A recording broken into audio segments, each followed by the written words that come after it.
Hi you guys, it's DeeJa B.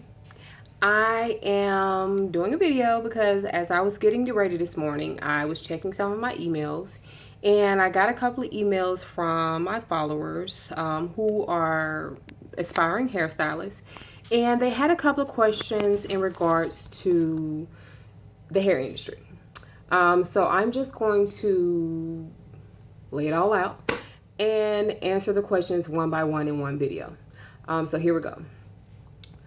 Let's see. One of the questions were, how can I get better at cutting hair? For me, I I learned how to cut. I'll say I started cutting when I was 14 years old. Um, I just pretty much just started cutting. No one taught me. I used to walk up to the grocery store near my house, and I just used to look at different hairstyles and different cuts because I was bored. I was a teenager. I didn't have anything else better to do. But I'm the type of stylist where anything that I can see, I can do, but I have to see it first. Some stuff I can create in my mind or whatever, but for the most part, if I can see it, I can do it.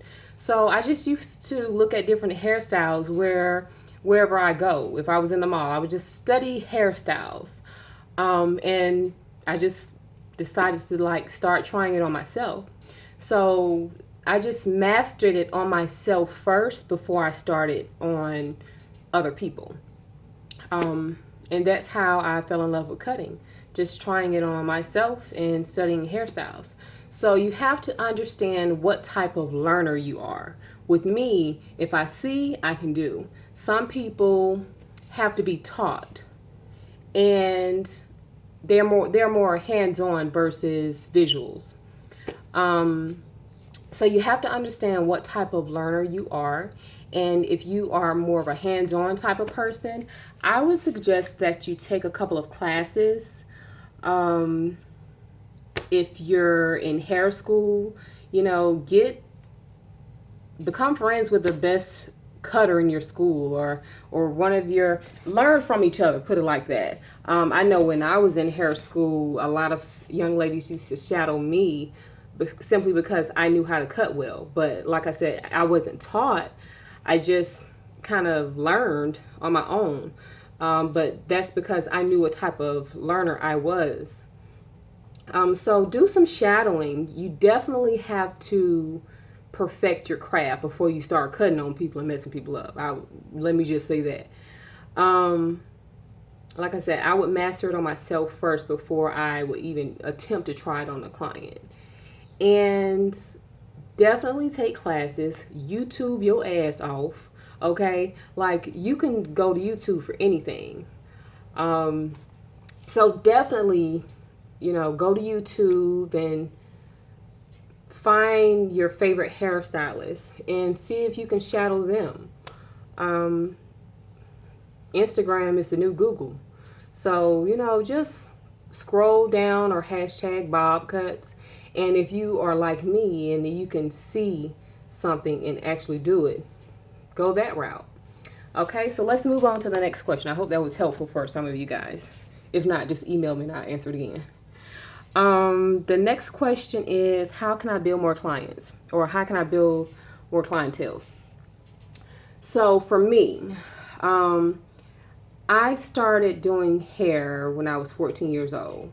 That's how I learned. And I, did a couple of my friends and their parents, but I wasn't as serious with it. After I graduated high school, I started working for different banks, and I still dibbled and dabbled with hair, but I was still never really serious with it. I really didn't care for it as much as I do now. Um, but it wasn't until I went to hair school and I quit my job to go to hair school that I really, really take it serious. So, first off, to get more clientele, you really have to take it serious. And I would probably say 3 to 4 months after I graduated high school, I've had a strong clientele ever since then. That was almost 3.5 years ago, 3.5, 4 years ago. And I just hit the ground running. I didn't sit in a shop and wait till clients to come from me, because like it's thousands and I say millions of stylists out there. You know, people got a boatload of stylists to choose from. Who are you? So you definitely have to hit the ground running. You have to pass out flyers. You definitely have to use social media as a platform of marketing. You know, do a couple of hats for a discount at a discounted price so that they can go tell their friends and their friends can go tell their friends so that you can start getting referrals. With me, like I said, I definitely passed out flyers. Me and my daughter, my little niece, we went out on weekends and literally handed out flyers. I was in Kroger grocery store parking lots. I was in drugstore parking lots. Like, you name it. Walmart, I was passing out flyers in people's faces like, hey, can I do your hair? So just hit the ground running. You know, you definitely have to market. Also, the clients that you do have, if you do have a fairly strong clientele and you're looking for even more clientele, you definitely have to survey your clients. Ask your clients. One thing that I ask my clients is like, what are you looking for in a hairstylist? And most people say someone that can take care of my real hair, and if I want to weave, do my weave without making me bald headed. So you definitely have to survey your clients and ask them what they're looking for in a hairstylist. Because one of the things that I learned is a lot of clients, I'm not going to say a lot of my clients, no, but some clients of some hairstylists, they go and get their hair done, and as soon as they go home, they have to fix it. So what you need to focus on is satisfying your current clients. Are you providing them with the care and the services that they need? You know, you definitely have to listen to your clients. And the clients that you have now, once they're happy, it's even easier to get more clients simply because you have referrals. You know, offer referral discounts. Give your current clients $10 off if they refer, you know, other clients, their friends or family members. So I would definitely say that. Like I said, pass out flyers, use social media as your platform. But inevitably, like, the hair salon and the hair industry is just a revolving door. So it's not only about, you know, getting clients. You know, it's about keeping the clients that you have. Because as we all know, no one ever knows how much they're going to make next week, the week after that, and the week after that. So it's all about retaining the current clients that you have and then going from there. Let's make the clients that you have happy first and then go from there.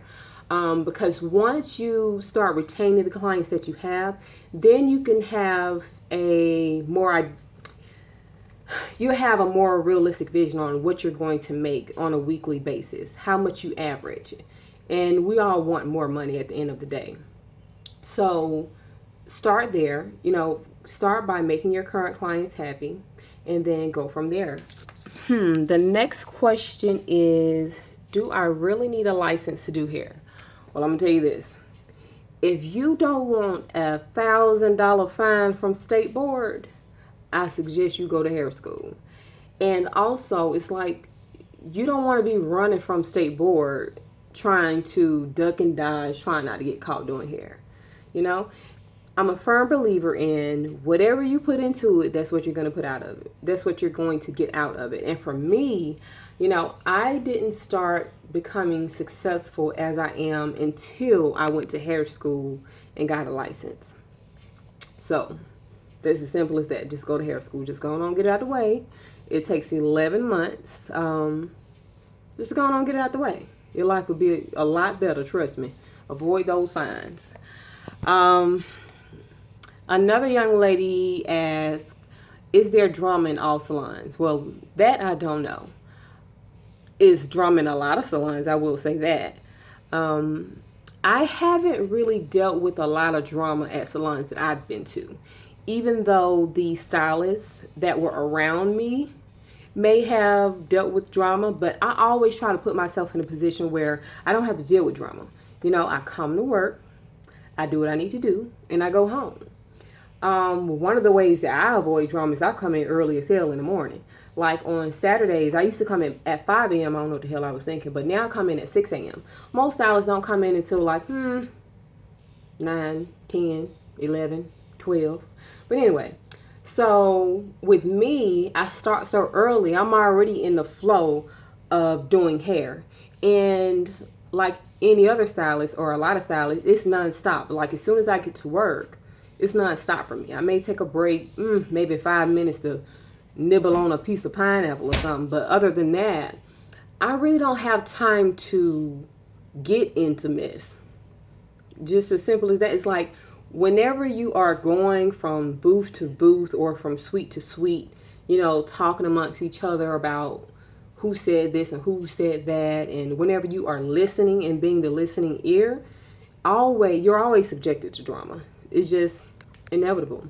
So what I would say to that is stick to yourself. That's what I do. And it has worked for me. I just go to work and do my clients. I have fun with my clients and I go home. I speak and I'm very cordial to my coworkers because you definitely want to make it a peaceful environment. You don't ever want any mess with the people that you got to see every day at work. So make sure you're as cordial as possible. Speak, be professional, have fun with your clients, come to work, and go home. As simple as that. So let's see the next question. I dropped my pad. Okay, so the next question is, how do I deal with customers? Well, fortunately for me, I came from a corporate background before I started doing hair as my full-time occupation.